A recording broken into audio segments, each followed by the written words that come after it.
Welcome to part 2. That the little better needed to be a miracle. Her phone buzzed on the windowsill. She squeezed her mother's hand before standing to check it. Unknown number. She almost ignored it, until she remembered the application she'd sent 3 days ago in a half-despairing rush. "Hello," she answered. "Is this Ms. Lily Carter?" The voice on the line was calm, measured. Male. Older. "Yes, this is Lily. My name is James Lawson," he said. "I'm calling on behalf of Mr. Edward Hale. He's looking for a part-time caregiver at his private residence, and your application has been shortlisted." Lily straightened unconsciously. "Oh yes. Yes, I remember applying. I didn't think I'd hear back." "There were quite a few applicants," James said. "Mr. Hale would like to meet you this afternoon, if possible. Are you available?" She looked back toward the bedroom. Her eyes landed on the medicine bottles, 2 of them almost empty. I can be," she said. "Where is the residence?" James gave her the address, and Lily wrote it down on the back of an old utility bill with shaking hands. "Please bring any relevant references," he added. "And Lily, Mr. Hale values discretion and sincerity above all. I suggest you bring both." The call ended. Lily stared at the address for a long second, then exhaled. This could be it.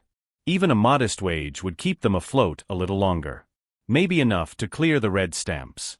Maybe enough to breathe. She hurried back into the bedroom. "Mum, I have an interview. This afternoon." "A proper one?" her mother asked, eyes brightening. "Private caregiver. Part-time, decent pay, close enough that I can still get back quickly."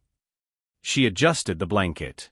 "I'll ask Mrs. Dawson from next door to look in on you." Her mother studied her for a moment. "You look hopeful." Lily smiled, small but real. "I am." Edward sat in the smaller sitting room, the one he used when he wanted to feel less like a CEO and more like a person. The curtains were half-drawn, softening the afternoon light. James stood near the door, tablet in hand. "So," Edward said, "she's the one who took the listing?" "She's one of them," James replied. "But, yes. I think you'll want to meet this one."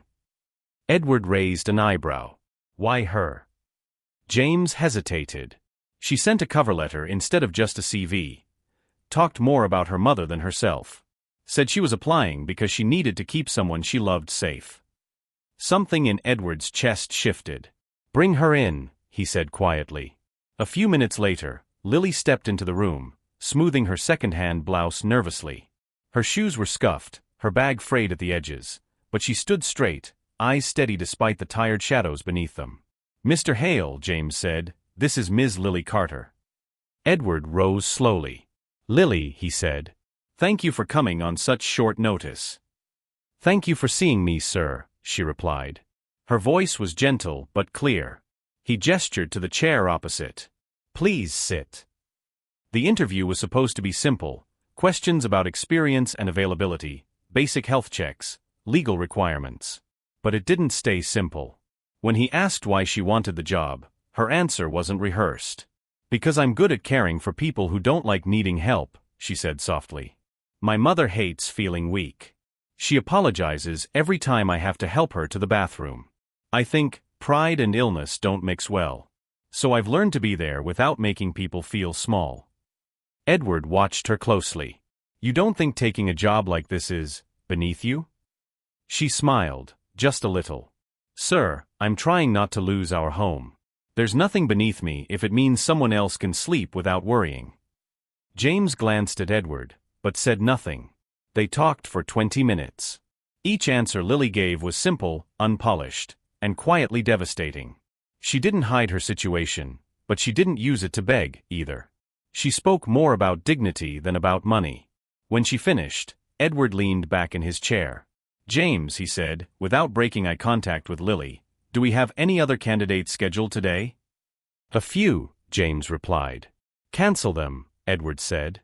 Lily blinked. "Sir." "If you're willing," he said, "the position is yours. We'll start with afternoons, 3 days a week. We can adjust if needed." Her hand flew to her mouth. For a second, he thought she might cry. Instead, she swallowed hard and nodded. Yes. Yes, I thank you. You don't know what this means. He did, though. More than she could imagine. Later that evening, after Lily had left with a small folder of documents and a start date, Edward sat alone at his desk, an unsealed envelope before him. Inside was a letter he'd written in his own hand, along with a set of instructions and authorization documents James had prepared.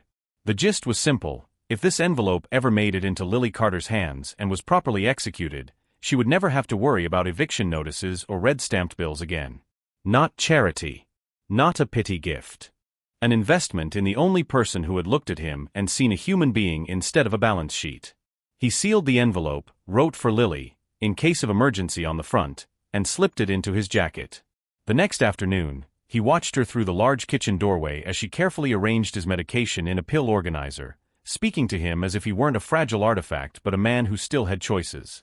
"You should eat before you take the evening dose," she reminded him. "They'll make you feel worse on an empty stomach."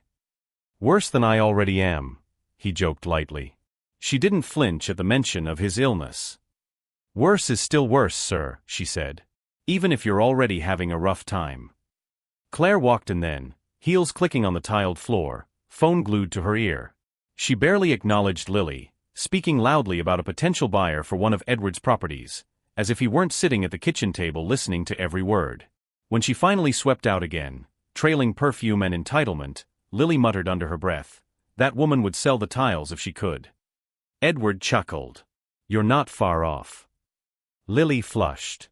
"Sorry. That was rude." "No," he said quietly. "That was honest." As she turned to rinse a cup, he slid the envelope from his jacket, fingers tracing the edge. This was it. The first move in a different kind of test, one that wasn't about his children at all, but about whether he still believed in goodness. "Lily," he began. She turned, drying her hands on a towel. "Yes, sir." He opened his mouth. And the back door swung inward with a crash. Alexander strode in with 2 estate agents in tow, launching into loud commentary about renovation potential, square footage, market value if we modernize the ground floor.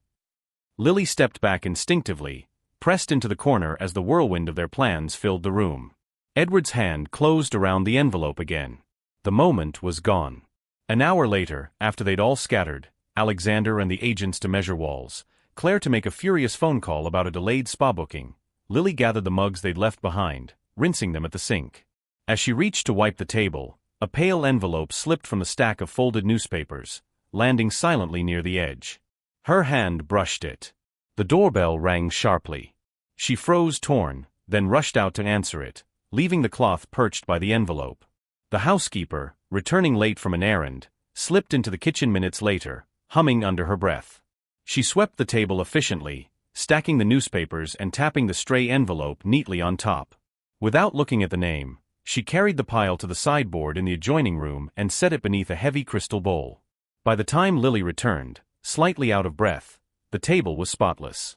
She picked up the cloth where she'd left it, glanced around once, and frowned faintly.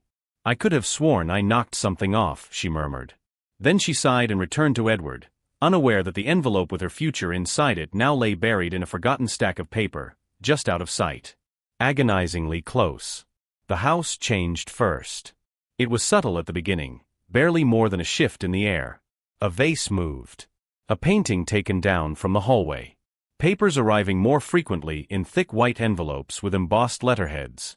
Then it accelerated. Within a week of Edward's diagnosis being quietly confirmed by his doctor, complete with solemn nods and carefully worded explanations about aggressive progression, Alexander and Claire were no longer simply visiting. They were occupying. "Open concept would do wonders here," Alexander said one afternoon, standing in the doorway of the sitting room with a developer's brochure in hand. "Knock down this wall, extend out to the garden. Turn the ground floor into something a buyer would actually want." Edward, lying on the sofa with a blanket over his legs, raised an eyebrow. "A buyer?" "Eventually, Dad," Alexander said smoothly. "You know, long-term planning. It's what you always taught us. We need to think ahead. Protect the value of the estate." Claire, perched on the arm of a chair scrolling through listings on her tablet, added, "We've already had interest in the London flat. If we time it with the right market cycle, we'll get at least 20% more." Edward watched them both. Not one question about how he slept, how he felt, whether the medications were working. Just numbers. Just value. Lily stood near the window, quietly refilling Edward's glass of water. If she felt the sting of their words, she hid it well, but her jaw tightened almost imperceptibly. "Leave the flat," Edward said mildly. "For now." Alexander's smile faltered. "You can't keep every asset static, Dad. Not in your condition."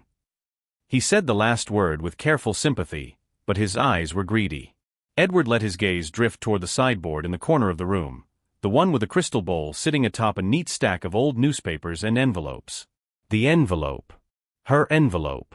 It had been 3 days since he'd watched it vanish from the kitchen table, scooped up in the housekeeper's efficient routine. He hadn't had a moment alone in the sitting room since then. Alexander and Claire were always there, with agents, designers, consultants who walked through his home like it was already a showroom. He could hardly excuse himself mid-conversation to rummage under a fruit bowl for a letter he'd meant to give the staff nurse. Beside him, Lily shifted. "Do you need anything else, sir?" she asked quietly. "No, thank you," he said. Their eyes met for a fraction of a second, and there was a question in hers he couldn't answer. Lily couldn't shake the feeling that she'd missed something. It clung to her all through the afternoon as she changed sheets, organized pillboxes, and gently steered Edward away from the chaos of his children's planning sessions. Twice, she caught sight of Alexander tapping briskly through spreadsheets with an estate agent, whispering numbers as though Edward weren't sitting 10 feet away. "So if we restructure the ownership now," the agent said at one point, "you'll avoid some of the inheritance tax implications later." "Exactly," Alexander replied. "We want to make the transition smooth when the time comes." Lily bit her tongue. When the time comes. As if they were discussing an expiring lease, not a man's life. During a brief lull, she went back to the kitchen to clear mugs and tidy up. As she wiped the table, she paused, frowning. There it was again, that ghost of a memory. The sensation of brushing something, hearing the quiet whisper of paper on wood, of intending to pick it up and being pulled away. She checked the floor, under the table, even the gap by the radiator. Nothing. Thank you for watching. Comment part 3 if you enjoy this story. Subscribe and turn on your notification bell.